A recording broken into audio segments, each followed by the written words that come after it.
এই কোরআনের আওয়াজকে বন্ধ করার জন্য যুগে যুগে কাফের মুশরিক বেঈমান নামধারী মুসলমান মুনাফিকরাও কোরআনওয়ালাদের উপরে আক্রমণ করেছে। কোরআনকে মিটায় দেওয়ার জন্য বুদ্ধি করেছে, কূটকৌশল করেছে।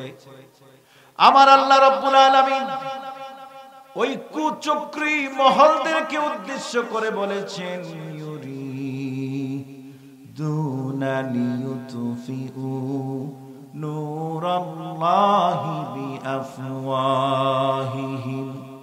ওয়াল্লাহু মুতিম্মু নূরিহি ওয়ালাউ কারিহাল কাফিরুন। তোমরা যদি পৃথিবীর সব শক্তি একত্রিত হয়ে যদি আমার কোরআনকে বন্ধ করে দিতে চাও, কোরআনের আলো যদি নিভায়া দিতে চাও, তোমরা ফু দিতে দিতে গলা শুকায় রক্তভূমি হয়ে যাবে, তোমরা দুনিয়া থেকে বিদায় হয়ে যাবে, কিন্তু কেউ তোমরা কোরআনকে বন্ধ করতে পারবা না। কারণ এই কোরআন আমি নাজিল করেছি, এর গ্যারান্টি আমি আল্লাহ। আবু সুফিয়ান, ওয়ালিদ ইবনে মুগীরা, আবু জাহেল হুজুর বাইতুল্লাহে বসে কোরআন শরীফ পড়েন। হুজুর কোরআন এই শোনার পরে তাদের হিংসা হলো। এই হিংসা করে তারা বলল কি? বলল রাসূলুল্লাহ কোরআন পড়বে, আমরা তার পাশে গান বাদ্য বাজায়া কোরআনের আওয়াজকে বন্ধ করে দিব। নাউজুবিল্লাহ। কোরআনে এই কথা আছে, লা তাসমাউ লিহাযাল কুরআনি ওয়ালগাউ ফীহি লাআল্লাকুম তাগলিবুন। কোরআন যখন পড়তো, কাফের মুশরিকরা কোরআনের আওয়াজ যেন মানুষ শুনতে না পারে এজন্য গান বাজনা শুরু করছে। আজকের পৃথিবীতে এমন অনেক জায়গায় আছে কোরআনের মাহফিল হতে পারে না, কিন্তু গানের অনুষ্ঠান ঠিকই হয়। আছে না? এমন অনেক মানুষ আছে কোরআনের আওয়াজ ওয়াজ মাহফিল ভালো লাগে না, গান বাজনা করতে ভালো লাগে, ওয়াজের জন্য টাকা দেয় না, গানের জন্য হাজার লক্ষ টাকা দিয়ে দেয়। এটা শুধু আজকে না, ১৫০০ বছর আগে ছিল, ১৫০০ বছর আগে ছিল। আবু সুফিয়ানের নেতৃত্বে আল্লাহ নবীর কাছে যায় বলতেছে, আব্দুল্লাহর পুত্র মুহাম্মদ, তুমি আমাদের ধর্মের দুইটা জিনিসকে পরিবর্তন করে দিলা, তোমাকে কেমনে বলি আমরা নবী? আল্লাহ বাইতুল মুকাদ্দাস আমাদের কিবলা ছিল, তুমি কিবলা পরিবর্তন করে দিলা, দুইটা জিনিস তুমি পরিবর্তন করলা। এই কারণে আমাদের মনে হলো তুমি নবী নও, তুমি আল্লাহর পয়গম্বর নও, তোমাকে আমরা বিশ্বাস করি না। আল্লাহ রাব্বুল আলামিন কোরআনুল কারীমের ভিতরে শুরুতেই কোরআনের চ্যালেঞ্জ করে দিয়েছেন, লা রাইবা ফি, আলিফ লাম মিম, যালিকাল কিতাবু লা রাইবা ফি। এই যে কিতাব আমি দান করলাম, এই কিতাবের ভিতরে বিন্দু মাত্র কোনো সন্দেহ না। সুবহানাল্লাহ বলবেন। এই দুনিয়ার মানুষেরা যখন বই লেখে, বইয়ের শুরুতেই নিজের দুর্বলতা অক্ষমতাকে লেখে, বলে আমি অদম, জ্ঞান বুদ্ধি তেমন নাই, আমার জ্ঞানের ভিতরে খলল আছে, ভুল আছে। এই বই লিখতে যায় যদি কোনো ভুল বেয়াদবি হয়ে থাকে বলবেন, মার্জনা করবেন, পরবর্তী প্রোডাকশনের সময় আমি সংশোধন করে দিব, লেখে কিনা? সব মানুষ তার বই শুরু করে নিজের অক্ষমতা দিয়া, নিজেকে অদম শুরু করে মনে করে কিতাব শুরু করে। কিন্তু আল্লাহ রাব্বুল আলামিন যেই কিতাব, যেই কোরআন দিলেন, ওই কোরআনের শুরুতে স্বয়ং আল্লাহ নিজের প্রশংসা দিয়া শুরু করলেন। কি দিয়া শুরু করলেন? প্রশংসা। আলহামদুলিল্লাহি রাব্বিল আলামিন। সমস্ত প্রশংসা কার? আর রহমানির রহিম। সব দয়া প্রেম মমতা ভালোবাসা আল্লাহর। আল্লাহর শ্রেষ্ঠত্ব, আল্লাহর গুণ, আল্লাহর জন্য ভালোবাসা মোহাব্বত সবকিছু দিয়ে এই কোরআন শুরু করলেন। কাফের মুশরিক বেঈমানরা যখন এই কথা বলল, আল্লাহ রাব্বুল আলামিন নবীজির মাধ্যমে ঘোষণা করে দিলেন, ও নবী, ওয়ালিদ ইবনে মুগীরা, আবু সুফিয়ান, আবু জাহেল যদি এই কোরআন সম্পর্কে বিন্দুমাত্র সন্দেহ পোষণ করে যে এই কিতাব আমার পক্ষ থেকে না, তাহলে পরে তাদেরকে আপনি বলে দিন তারা যেন এই কোরআনের মতো একটা কোরআন বানায়া দেখা। এই কোরআনের মতো আরেকটা কোরআন যেন তারা বানায়। তারা যদি মনে করে যে এটা আমার পক্ষ থেকে নয়, তাহলে তারা আরেকটা কোরআন বানাক। আপনি বলে দেন। চ্যালেঞ্জটা ছুড়ে দিলেন কে? কে চ্যালেঞ্জ ছুড়ে দিলেন? আল্লাহ ছুড়ে দিলেন। আল্লাহ নবী এই চ্যালেঞ্জের কথা কাফেরদের যখন জানালেন, কুরআনুল কারীমের ভিতরে আল্লাহ রাব্বুল আলামিন আয়াত নাজিল করে দিলেন, কুল লা ইনিজতামাআতিল ইনসু ওয়াল জিন আলা আন ইয়াতু বিমিসলি হাযাল কুরআনি লা ইয়াতুনা বিমিসলিহি ওয়ালাউ কানা বা'দুহুম লিবা'দিন যাহিরা। আল্লাহ চ্যালেঞ্জ ছুড়ে দিলেন, ও মক্কার কাফেররা, শুধুমাত্র কোরআনের একটা আয়াত, একটা কপি, একটা সূরাই শুধু নয়, শুধু তোমরা না, তোমাদের বাপ দাদাকে সাথে নাও, লাত মানাত উজ্জাতকে সাথে নাও, এবং তোমাদের যত জিন্নাত আছে, জিন জাতি আছে, তাদেরকে সাথে নাও। জিন আর মানুষ মিলে তোমরা যদি একত্রিত হইয়া সব ক্ষমতা একত্রিত করে শক্তিগুলা কাজে লাগায়া আমার কোরআনের মতো একটা কোরআন বানায়া দেখাও তো দেখি। ওয়ালিদ ইবনে মুগীরা ছিল সবচেয়ে বেশি সাহিত্যিক কবি, দার্শনিক। আমাদের দেশের কবিদের মতো এমন মাথা পচাকচি কবি না, জাত কবি, বংশীয় কবি, যে কবির মধ্যে ধার ছিল। নাম কি তার? ওয়ালিদ ইবনে মুগীরা। ওয়ালিদ ইবনে মুগীরা বলল, এই চ্যালেঞ্জ যেহেতু মুহাম্মদ সাল্লাল্লাহু আলাইহি সাল্লাম ছুড়ে দিয়েছে, এটার চ্যালেঞ্জের মোকাবেলা করা লাগবে। বসে গেল খাতা কলম নিয়ে, একেবারে দরজা জানালা বন্ধ করে কোরআন লিখবে। এটা কোনো ব্যাপারই না, কারণ আরবদের মধ্যে আরবি সাহিত্যের চর্চা ছিল খুব বেশি। আর আল্লাহ পাক প্রত্যেক নবীকে ওই বিষয়টার উপরে বেশি শক্তি দিয়েছিলেন, যোগ্যতা দিয়েছিলেন, ওই জামানায় যে জিনিসটা সবচেয়ে বেশি ছিল। যেমন মুসা আলাইহিস সালামের জামানায়, ফেরাউনের জামানায় মানুষের মধ্যে জাদুর বিদ্যার খুব প্রচলন ছিল। হযরত ঈসা রূহুল্লাহর জামানায় চিকিৎসা বিদ্যার খুব চর্চা ছিল। এজন্য আল্লাহ পাক হযরত ঈসা রূহুল্লাহকে চিকিৎসা বিজ্ঞান দান করলেন। হযরত মূসা কালিমুল্লাহকে দিলেন জাদুর বিদ্যা। জানেন কিনা আপনারা? আরবের মধ্যে আল্লাহর নবী যখন পৃথিবীতে আসলেন, তখন আরবের মধ্যে সবচাইতে বেশি ফেমাস এবং ওই সময়টা ছিল সাহিত্যের জয় জয়কার। এজন্য নবীকে আল্লাহ পাক সাহিত্যের এমন কিতাব দিয়া দিলেন, যেই সাহিত্যের কিতাবের সামনে পৃথিবীর সমস্ত সাহিত্যিকরা এক বাক্যে সিজদা করবে যে কোরআনের চাইতে ভাষা শৈলী, সুন্দর উচ্চারণ, ছন্দমন এরকম কোন কিতাব পৃথিবীতে আর দ্বিতীয় না। সুবহানাল্লাহ আপনারা কালকে বলবেন, বুঝছি। আজকে ওয়াজ, সুবহানাল্লাহ হবে কালকে। ব্যাপারটা এরকম হয়ে গেল না? সুবহানাল্লাহ বলেন না কেন? আরে আল্লাহ এমন একটা কিতাব আমাদেরকে দিলেন যে কিতাবের মর্যাদা তামাম আসমান জমিনের চাইতে বেশি। সুবহানাল্লাহ। আর এই কিতাবের ভ্যালু কত, আমি আসবো সেই কথা, আপনারা একটু ধৈর্য ধরেন। কিতাবের পরিচয়টা আগে দিয়ে নেই। আল্লাহ রাব্বুল আলামিন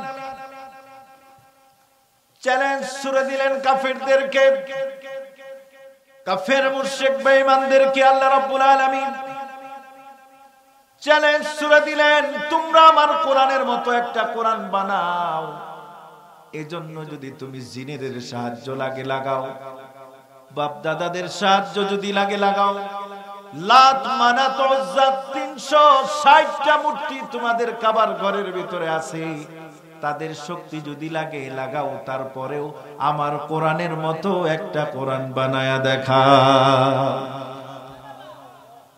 ওয়ালিদ ইবনে মুগিরা রাতের বেলা খুব চেষ্টা করলো কোরআনের মতো কোরআন বানাতে, সূরা বানাতে, আয়াত বানাতে, কিন্তু যে কোরআন আল্লাহ রাব্বুল আলামিন দিয়া দিলেন, আল্লাহর কালাম, আল্লাহর কথা, এই কোরআন মানুষের কলম দিয়া, মেধা দিয়া, বুদ্ধি দিয়া কিয়ামত হয়ে যাবে, বানাতে পারবে না। সকালবেলা আবু জেহেল বলে, ওয়ালিদ কতটুকু হয়েছে? কয় না লিডার, যুদ্ধ করতে পারি না। কি করতে পারি নাই? যুদ্ধ করতে পারি নাই। কলম তো খালি আটকে যায়, কলম খালি উঠে আর নামে। কিছু মানুষ আছে সিগনেচার দিতে গেলে 3বার 4বার উঠায়, 3বার নামায়, আছে না নাই? ওয়ালিদ রে কয়, আবু জেহেল তুমি এত বড় সাহিত্যিক, রবি ঠাকুরের চাইতে তুমি বড় কবি সাহিত্যিক, কথায় কথায় ছন্দ মিলাও, আর তুমি পারলা না রাতের মধ্যে মিয়া একটা সূরা বানাইতে, একটা আয়াত বানাইতে? এটা কোনো কথা? ওয়ালিদ চিন্তা করলো, হাল ছেড়ে দিলে হবে না। কি করলে হবে না? হাল ছেড়ে দিলে হবে না। সারাদিন গবেষণা করলো, চিন্তা ভাবনা করলো, কোন কুল কিরানা খুঁজে পায় না। এই দৃশ্য আসমানের মালিক, আরশের মালিক দেখছেন কিনা? জোরে বলতে হবে, দেখছেন কিনা?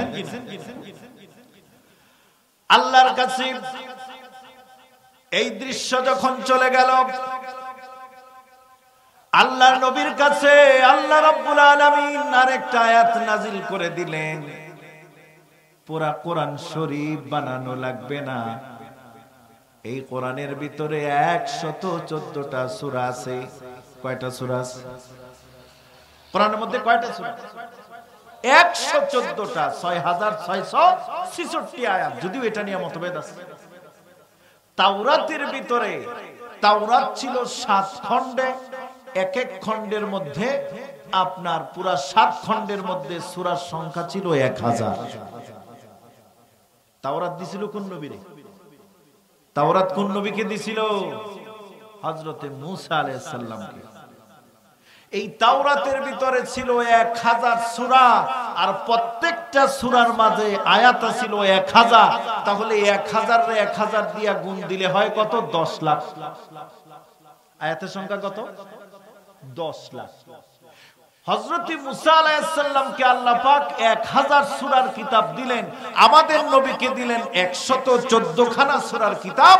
আর ওই সূরার 114 খানা সূরার মধ্যে আল্লাহ ঘোষণা করলেন আল্লাহর নবীকে যে আপনি ঘোষণা করে দেন পুরা কোরআনের দরকার নাই, তোমরা শুধুমাত্র 10টা সূরা বানাও। কয়টা সূরা? প্রথম চ্যালেঞ্জ দিয়েছিল কতটুকু? পুরা কোরআন শরীফ।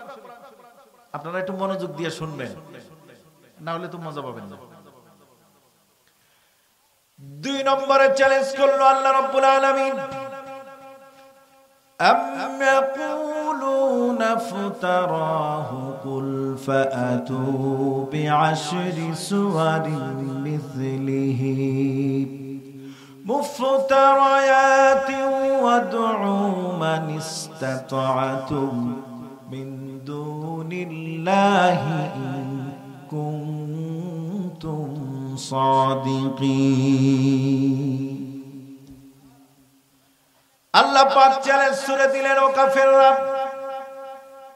পুরা কোরআন বানানোর দরকার নাই। তোমরা আমার কোরআনের ভিতরে 114টা সূরা আছে, 114 সূরা থেকে যে কোনো 10টা সূরা বানায়া দেখাও।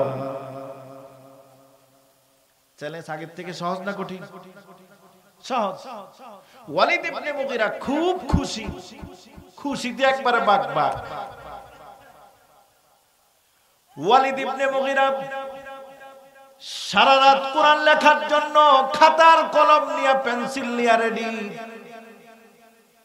মদ নিছে, গাঁজা নিছে। আমাদের দেশে এমন কিছু কবি আছে না নাই? ওরার কলম দিয়ে আল্লাহর সৃষ্টির সৌন্দর্য বের হয় না, আল্লাহর নিয়ামতের কথা বের হয় না। কিছু কবি সাহিত্যিক কেমন আছে যাদের মাথায় চুল নাই, লম্বা লম্বা চুল সাইড দিয়া, গোসল করে না 1 মাস, শরীর থেকে পাডার গন্ধ আসে, আছে না নাই? মানে কবি হইলে পরে একটা পাগলামি ভাব থাকাইলাম। এরকম কিছু কবি আছে না? ওরার কবিতার মধ্যে শুধুমাত্র নারীর সৌন্দর্য, রূপ, যৌবনের কথা লেখা হয়।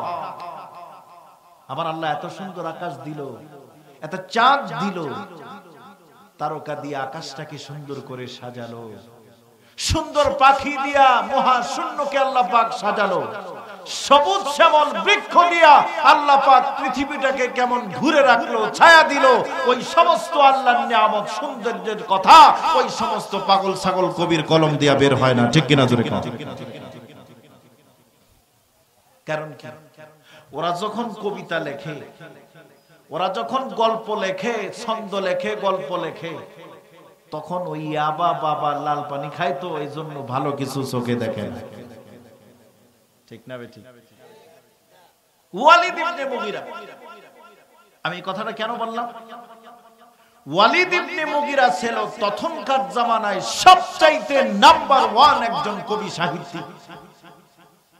সে রাতের বেলায় এই সমস্ত হাবিজাবি খাওয়ার পরে সে যখন কলম দিয়ে লিখতে লাগলো, কোরআনুল কারীমের ভিতরে একটা সূরাতুল বুরুজ আছে না নাই? আল্লাহ রাব্বুল আলামিন সূরা বুরুজ শুরু করেছেন কত সুন্দর কথা দিয়া, ওয়াস-সামাই যাতিল বুরুজ ওয়াল ইয়াউমিল মাউউদ ওয়া শাহিদিন ওয়া মাশহুদ কুতিলা আসহাবুল উখদুদ। ওয়ালিদ ইবনে মুগীরা সূরা বুরুজের নকল করতে আরম্ভ করলো। কলম আর খাতা হাতে নিয়ে রাতের বেলায় লিখলো একটা আয়াত। সেই আয়াতটা আপনাদেরকে আমি পড়াচ্ছি। কোরআনকে নকল করে তারা লিখতেছে, ওয়ান নিসাই যাতিল ফুরুজ। আলেম যারা আছেন তারা বুঝবেন এটার অর্থ একেবারে খুব বাজে একটা অর্থ। আল্লাহ পাক বললেন ওয়াস-সামাই যাতিল বুরুজ, আমি ওই 7-12টা কক্ষপথের কসম করে আমি আল্লাহ বলছি, শপথ করছেন আল্লাহ পাক। সেখানে ওই যে মেষ রাশি, কন্যা রাশি, মৃগ রাশি আছে না, ওইগুলা 12টা রাশিকে আল্লাহ পাক ওয়াস-সামাই যাতিল বুরুজ, ওগুলা আল্লাহ পাক কসম খেলেন। এটা হলো ওয়াস-সামাই যাতিল বুরুজের অর্থ। আর কাফের ওয়ালিদ ইবনে মুগীরা যেটা লিখলো, সেটা লিখলো ওয়ান নিসাই যাতিল ফুরুজ, স্ত্রীলিঙ্গের কসম। নাউজুবিল্লাহ। চিন্তা করছে? একটু আগে যে আমি বললাম যে আমাদের দেশের কবি সাহিত্যিক যেগুলা ইউনিভার্সিটিতে গাঁজা খায়া কবি হয়েছে, ওরা শুধুমাত্র প্রেম প্রীতি, নারীর শরীরের অঙ্গ ভঙ্গ, নারীর শরীরকে নিয়ে ওদের রাম্য রচনা লালনার শিকার হয়ে যে সমস্ত রচনা কবিতা তারা লেখে, ঠিক তদ্রুপ ওই রকম কবিতা আজ থেকে 1500 বছর আগে লিখছে ওয়ালিদ ইবনে মুগীরা। আল্লাহ দিল আকাশের দৃষ্টান্ত, সৈয়দ আলী দিল মহিলার দৃষ্টান্ত। সকালবেলা কিতাব নিয়ে হাজির আবু জেহেল, উতবা, শাইবা, আবু সুফিয়ান সেখানে উপস্থিত। কি ব্যাপার, কতটুকু হইলো, কয় হয়েছে কত? কাম বানায় ফেলাইছে। কয় কি লেখছো শোনাও। কয় লেখছি ওয়ান্নাসা ইযাতিল ফুরুজ। কয় বেটা আহাম্মক, এটা হইল নাকি? অর্থটা কি হয়েছে খেয়াল করছো? তুই বেটা এত ভালো একজন ফার্স্ট ক্লাস একজন সাহিত্যিক কবি, আর তোর এই কলম দিয়ে এটা বাজে কথা আসলো। কারণ ওরাও চিন্তা করতে লাগলো এই কোরআন নিয়ে মুহাম্মদের সামনে যাওয়ার মতন মুখ আমাদের নাই। সুবহানাল্লাহ কর না। কোথায় আল্লাহর কোরআন আর কোথায় মানুষের বানানো কোরআন? ওয়ালিদ ইবনে মুগীরা বলল, আবু জাহেল আমি অনেক চেষ্টা করছি ভাই, আমি আর পারবো না, দেখো আমি এই চ্যালেঞ্জ থেকে বিরত থাকলাম।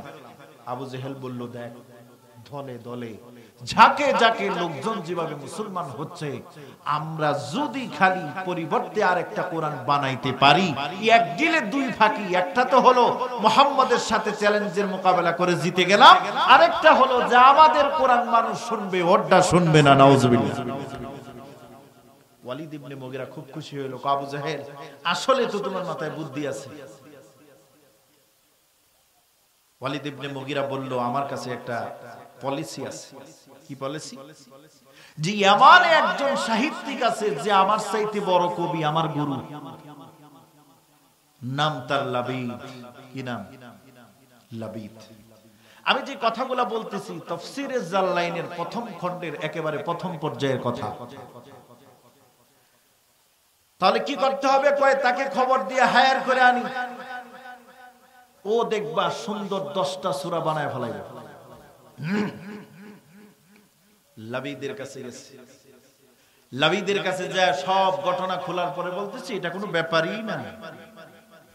আরে আমি যা বলি তাই তো বই হয়ে যায়, কিতাব হয়ে যায়, আমার বলাটাই একটা রচনা। এটা বাবা কবি সাহিত্যিকরা যখন কোথাও উঠে বক্তব্যই শুরু করে ছন্দ দিয়া, ঠিক কিনা? তার মানে সে বুঝাতে চায় আমি যা বলি সেটাই গদ্য, সেটাই পদ্য। লাবিদ খুব অহংকার নিয়ে আসলো আর বলতেছে, দেখো ওয়ালিদ ইবনে মুগীরা, তোমাকে তো আমি ভালো চিনি, তুমি আমার শিষ্যের সমতুল্য। আমি যে এত বড় একটা কাজ করব, আমার কি উপকার এখানে, আমার কি বেনিফিট?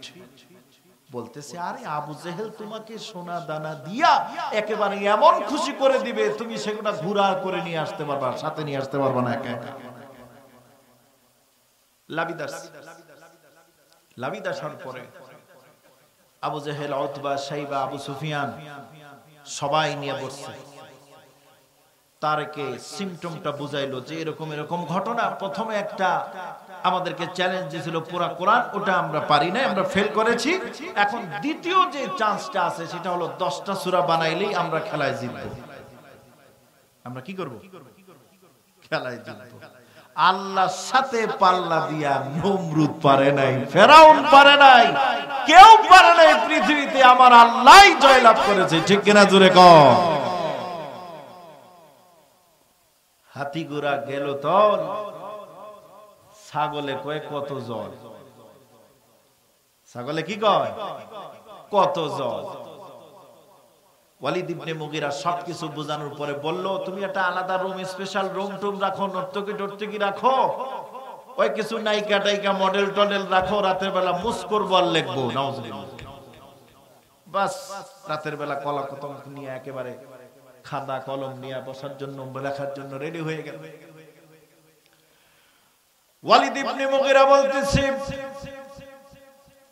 আমি লিখতে আরম্ভ করলাম। কোরআনের একটা আয়াত দেখে দেখে আমিও একটা আয়াত যখন লিখি, লিখতে লিখতে লিখতে লিখতে খাতার কলম শেষ হয়ে গেল। সারা রাত্রি আমি একটা আয়াত লিখতে পারলাম না।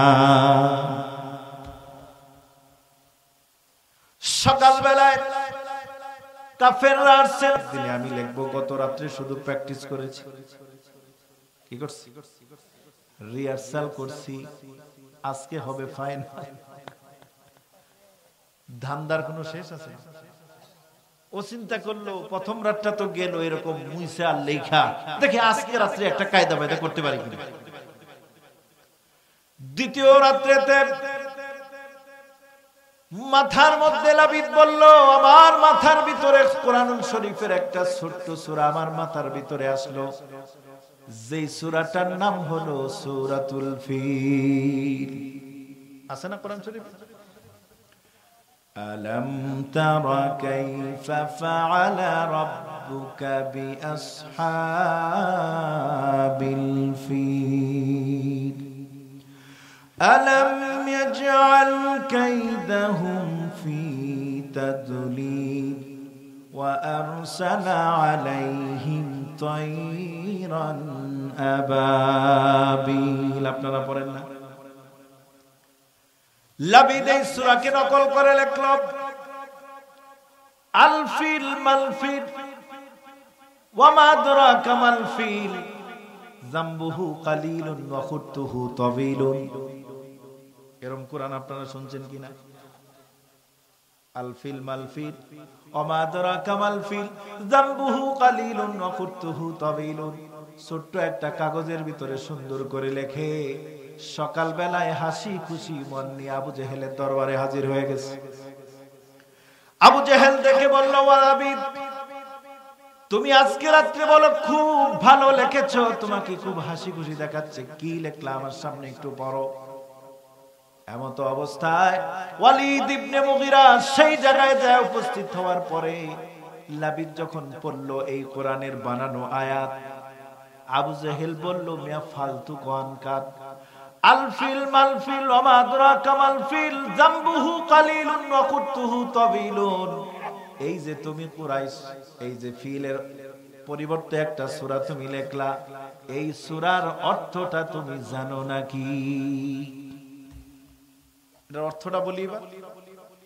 সূরা ফিল তো আপনারা জানেন, হস্তি বাহিনীর ঘটনা। আল্লাহ পাক কাবা ঘরকে ছোট ছোট আবাবিল পাখির দ্বারা হেফাজত করেছিলেন, ঠিক কি? লাবিদ যে সূরা লিখলো ওই সূরার অর্থ হলো আল ফিল, একটা হাতি, মাল ফিল ওয়া মা আদরাকা মাল ফিল, হাতির পরিচয় হলো এমন, যামবুহু কালিলুন, তার একটা ছোট্ট লেজ আছে। কি আছে? ছোট্ট লেজ। পরের অংশ লিখেছে ওয়া খুতুহু তাবিলুন, বড় একটা সুর। আচ্ছা, হাতির যে ছোট লেজ, এটা কি ওই কিতাব লেখা বুঝাইতে হবে না চোখে দেখা যায়? সুরটা যে বড়, এটা কিতাবে আছে নাকি চোখে দেখা যায়? আবু জেহেল কয়, পারবা না মিয়া, এমনি বললেই তো পার, খামাখা বেইজ্জতিটা আমাদেরকে কেন করতে চাও? কয় কেন, এটা কি আমি খারাপ কিছু লিখলাম? কয় তুমি খারাপ কিছু লিখলা না, লেজ আর লেজ লেখছো, তুমি সুর লেখছো মিয়া, এরপরে লেখছো আবার বড় বড় দেদা দেয়, পেটটা বড়, খায় হলো গাছ পাতা, এগুলো কোনো কথা হইল না। ওয়ালিদ ইবনে মুগিরা কয়, আবু জেহেল লিডার একটু শান্ত হন, ও যেহেতু লিখতে পারছে মোটামুটি কাছাকাছি তো আছে, আরেকটু অপেক্ষা করেন, আজকে রাত্রে সময়টা দেই, এই রাত্রিতে ও ভালো একটা সূরা লিখবে। নাউজুবিল্লাহ। লাবিদ মনে মনে কয়, কামজা করার 2 রাতেই পারলাম না, আজকে যে কেমন পারবো ভালোই জানি। তারপরেও জোর করে ওরে কাবার সাথে দিয়ে একটা ঘর বানায় দিছে, ওখানে আজকে রাত্রেও 3 নম্বর রাত্রে লিখবে। রাতের বেলায় লাবিদ চিন্তা করতে লাগলো, কখন সুবে সাদেক হবে, সকাল কখন হবে, আর রাতের বেলা কোন রকম পলায়া বাড়ির দিকে যাব। এখন চিন্তা করলো যাওয়ার আগে এটা সত্য কথা বলে যায়, কারণ মানুষ মরার আগে সত্য কথা বলে, ঠিক কিনা বলে? মরার আগে সব বেটাই সুদা হয়ে যায়, কিন্তু তার আগে ঘুরতা ফাল্লিং করে।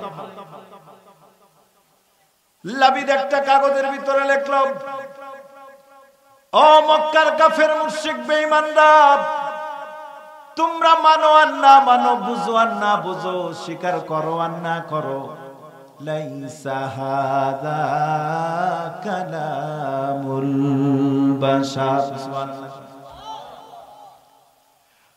যাওয়ার আগে লাবিদ কাগজের ভিতরে লিখলো, এই কাগজটা কাবার দেয়ালের মধ্যে লাগায়া দিয়া রাতের বেলায় ভাগছে, সকাল বেলায় আবু জেহেল, উতবা, সাইবা, ওয়ালিদ ইবনে মুগিরা নতুন কোরআন পড়বে। লাবিদের ঘরের ভিতরে যায় দেখে তালা খান মারা ভাগছে বেড়ায়।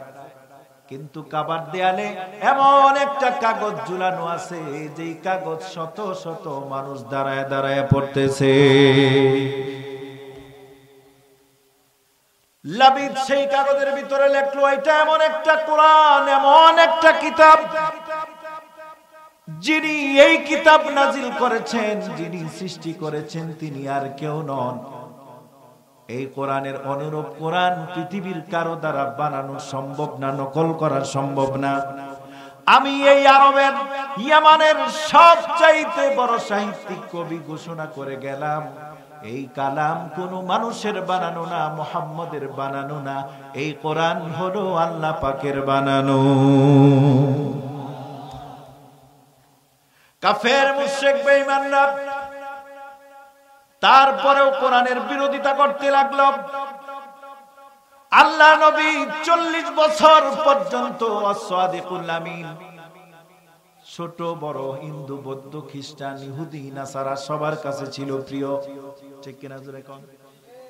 40 বছরে যখন আল্লাহ পাক কোরআন নাজিল করলেন, হেরা গুহার ভিতরে আল্লাহ রাব্বুল আলামিন জিবরাইলকে পাঠিয়ে দিয়ে বললেন, ও জিবরাইল, আমি হলাম কোরআনের প্রথম হাফেজ, আমার কালাম হলো কোরআন, আর তুমি হলা 2 নম্বরের হাফেজ, তোমাকেও আমি আল্লাহ পাক কোরআনের হাফেজ বানায় দিছি। সুবহানাল্লাহ কোন? 1 নম্বরের হাফেজ হলেন স্বয়ং আল্লাহ, 2 নম্বরে আল্লাহ পাক কোরআনের হাফেজ বানায় দিলেন জিবরাইলকে। এবার বললেন, ও জিবরাইল, এখন তোমার কাজ হলো আমার নবীর সিনার ভিতরে আমার এই কোরআন পৌঁছায়া দেওয়া। আল্লাহর কোরআন নিয়ে জিবরাইল আসলেন, হেরা গুহার ভিতরে নবীজিকে পড়ায় দিলেন, ইকরা বিসমি রাব্বিকাল্লাযী খালাক, খালাকাল ইনসানা মিন আলাক, ইকরা ওয়া রাব্বুকাল আকরাম, আল্লাযী আল্লামা বিল কলম, আল্লামাল ইনসানা মা লাম ইয়ালাম। এই কোরআনের ভিতরে এমন মজা, এমন মধু, পৃথিবীর সব কিছুর ভিতরে আপনি মজা পাবেন সাময়িক, কিন্তু কোরআনের ভিতরে মজা এমন মধু, যেই মজা শুরু আছে কখনো শেষ হবে না। একটা ইতিহাসের বই, উপন্যাসের বই, একটা নোবেল, একটা নাটক, একটা গানের ক্যাসেট, একটা সিডি, একবার দেখবেন, 2 বার দেখবেন, 3 বার শুনবেন, ভালো লাগবে, 3 বারের পরে আর কোনো ভালো লাগবে না। কিন্তু আল্লাহর কোরআন এমন মধু, এমন মজা, নিজে যদি পড়তেও না পারেন, অর্থ যদি না বুঝেন, এই কোরআন যেই পড়বে আপনি শুধু শুনবেন, মজাই লাগতে থাকবে, ঠিক কি না? এই কোরআনের ভিতরে আল্লাহ পাক এত মজা দিলেন, মধু দিলেন। এই কোরআন এমন কোরআন, এই কোরআনের বিরোধিতা যারাই করেছে, আস্ত করে তারা নিক্ষিপ্ত হয়েছে, পৃথিবীতেই তারা লাঞ্ছনা বঞ্চনার শিকার হয়েছে, ঠিক কিনা জোরে কম? এই কোরআনের বিরোধিতা, এই কোরআনের সাথে দুশমনী আজকে শুধু নতুন নয়, এটা আজ থেকে 1500 বছর আগে শুরু হয়েছে। 5 স্টেশনে একটা ভালো হোটেল আছে, ড্রাইভাররা সেখানে খুব মস্তি করে খায়। তো জ্যৈষ্ঠ মাসে আদা, পাকা, কাঁচা আম, এগুলা ডালের মধ্যে দিলে কিন্তু খুব মজা। তো সারাদিন ক্লান্ত শান্ত শরীর নিয়ে ড্রাইভাররা ওই হোটেলে যায় ওই আম দিয়ে ডাল খেতে বসে। আর ডালের মধ্যে যদি আমের আটিটা থাকে, কি বলেন আপনারা, আটি বলেন, এই আটিটা যদি পাওয়া যায়, শেষে যদি একটু চেটে চেটে খাওয়া যায়, ভালো লাগে না মন্দ লাগে? খুব ভালো লাগে। খাবারটার মধ্যে একটা তৃপ্তি ঢেকুর আসে, ঠিক কিনা? বাস স্ট্যান্ডে বসে ওই ড্রাইভাররা এখানে গাড়ি থামায়া বাড়ির মতো বসে বসে খানা খায়। তো রাতের বেলা এক ড্রাইভার আসছে, আসার পরে গোস্ত টোস্ত খাওয়ার পরে বলে, স্পেশাল একটা আটি দিয়া ডাল নিয়ে আসো। তো মেসিয়ার বেচারা ডাল আনছে, ডাল খায়া আটিটা রাখছে, শেষে ওটা মজা করে খাবে। এখন শেষে যখন আটি খাইতে গেছে, দেখে আমের তো কিছু নাই, বরং আটিরও কিছু অংশ যেন উঠে গেছে। ড্রাইভার বলে, বেটা সারাদিন পরে তোর দোকানে উদ্দেশ্য করে খেতে আসলাম, এমন একটা আটি দিলি যে আটির মধ্যে কিচ্ছু নাই। কই কেমনে থাকবো? আপনার আগে আরো 39 জন খাইছে। কয়জনে খাইছে? 39 জন খাইছে, দুই আবার ডাইলে দিছি, আপনি হলেন 40তম কাস্টমার। এবার চিন্তা করেন, 39 জনে যদি একটা আটিরে চাটে, ওটার মধ্যে আর কিছু থাকে নাকি? আবু জেহেল, উতবা, সাইবা, ওয়ালিদ ইবনে মুগিরার মতো এরকম কাট্টা কাফের কোরআনের সাথে দুশমনি করে গিয়েছে, কোরআনের কিচ্ছু করতে পারে না। কতজন কত কিছু করে গেল, কিন্তু আল্লাহর কোরআন সমহিমায় আজকেও পৃথিবীতে সেই কোরআন তেলাওয়াত হচ্ছে। সুবহানাল্লাহ। এই কোরআনের মর্যাদা কেমন? আল্লাহর রাসূল বলেছেন, খায়রুকুম মান তাআল্লামাল কুরআন ওয়া আল্লামা। এই পৃথিবীতে আমার যত মানব দানব আছে, জিন আছে, মাখলুকাত আছে, সব মাখলুকাতের ভিতরে শ্রেষ্ঠতম মানুষ নরনারী হলো তারা যারা আমার এই কোরআন শিখে। আর যা বলতেছিলাম, সুলতান মাহমুদ গজনবী তার কথাটা বলেই ইনশাআল্লাহুল আজিজ আমরা আমাদের কথা শেষ করে মুনাজাতে চলে যাব ইনশাআল্লাহ। ঠিক আছে? বিরক্ত হচ্ছেন না তো? সুলতান মাহমুদ গজনবী ছোট্ট ছেলের কথা শুনে অভিভূত হলেন। বাদশা, এত বড় পাওয়ারফুল বাদশা, তিনি ছেলের কাছে ভালোভাবে বসে চিন্তা করতে লাগলেন, এই ছেলের ভিতরে এত মুজাহাদা, এত কষ্ট করে কোরআন পড়ে। তাকে জিজ্ঞাসা করলো, বাবারে এত কষ্ট করে কোরআন শরীফ মুখস্থ করার দরকার কি? ছোট্ট ছেলে বলে, আমি তোমাকে চিনি না, কিন্তু আমার বাবা বলেছে যেই ব্যক্তি কোরআন শরীফ মুখস্থ করবে 30 পারার হাফেজ হবে, ওই সন্তানের পিতা মাতাকে এমন একটা নূরের টুপি আল্লাহ পাক পরায়া দিবেন, যেই টুপির নূর হবে চন্দ্র সূর্যের চাইতে বেশি। মান ক্বারাআল কুরআন ওয়া আমিলা বিমা ফি আলবিসা ওয়ালিদাহু তাজান ইয়াউমাল কিয়ামাতি দাউহু আহসানু মিন দাউইশ শামসি ফি বুয়ুতিদ দুনিয়া। আল্লাহ নবী বলেছেন, হাফেজুল কোরআনের পিতামাতাকে এমন একটা টুপি আল্লাহ পাক পরায়া দিবেন, যার জ্যোতি, যার আলো সূর্যের আলো তার সামনে হার মেনে যাবে। আমার বাবা ইচ্ছা করেছেন আমাকে হাফেজ বানায়া ওই টুপি তিনি মাথায় পরিধান করবেন। সংক্ষেপে বলি, অনেক লম্বা চূড়া ঘটনা।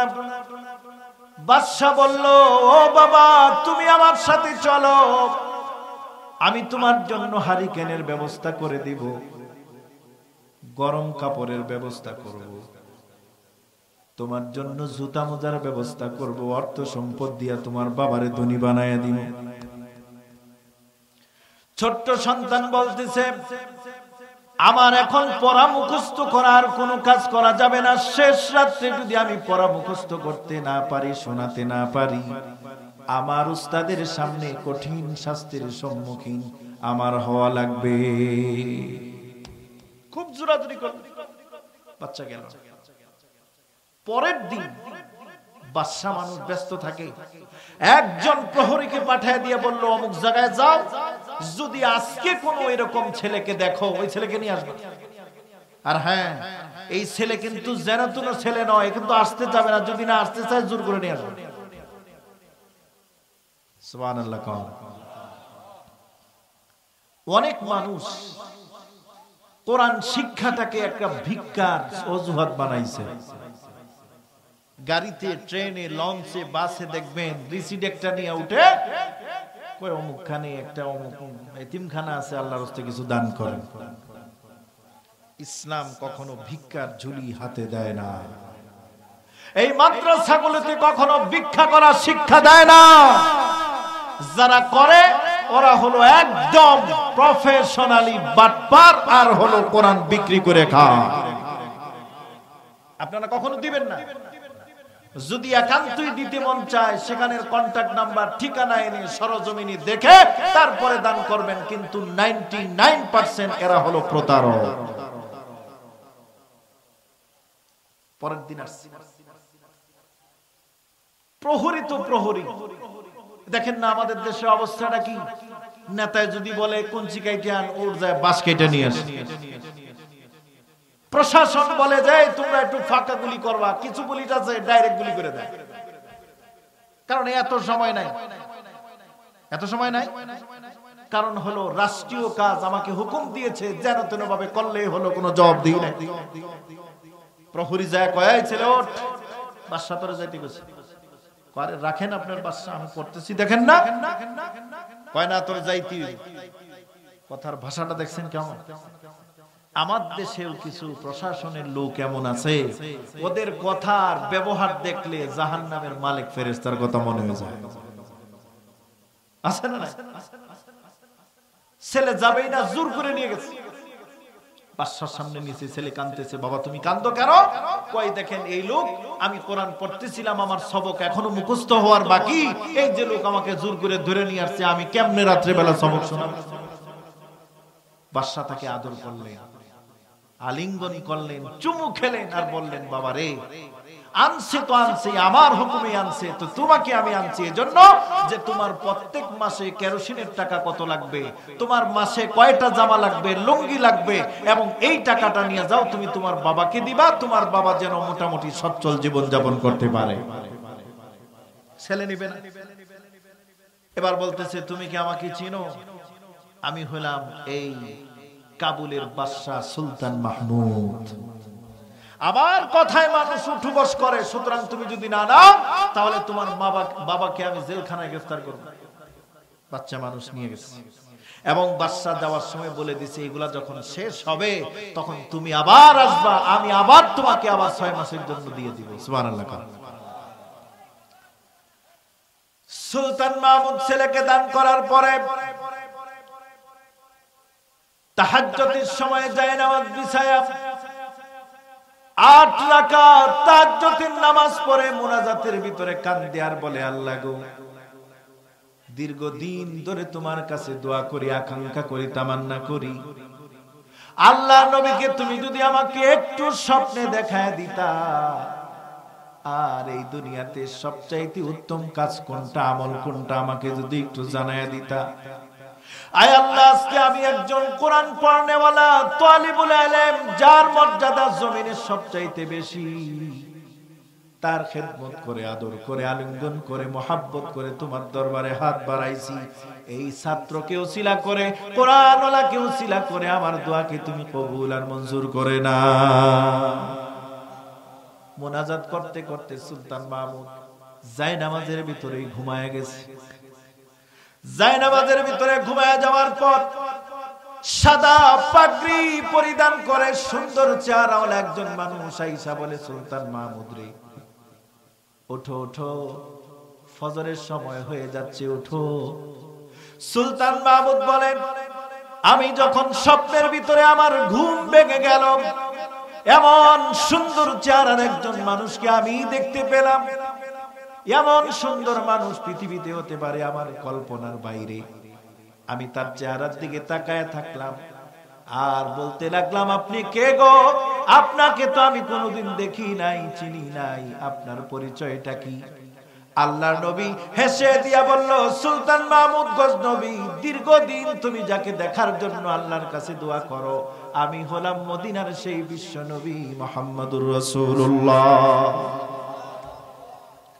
সুলতান মাহমুদ আল্লাহর নবীর সাথে মুসাফা করলেন আর বললেন, ইয়া রাসূলুল্লাহ, একটা ইচ্ছা আমার পূর্ণ হয়েছে, আপনাকে আমি দেখতে পেয়েছি, কিন্তু আরেকটা ইচ্ছা হলো, সবচাইতে ভালো আমল কোনটা সেটা যদি আপনি আমাকে বলে দেন।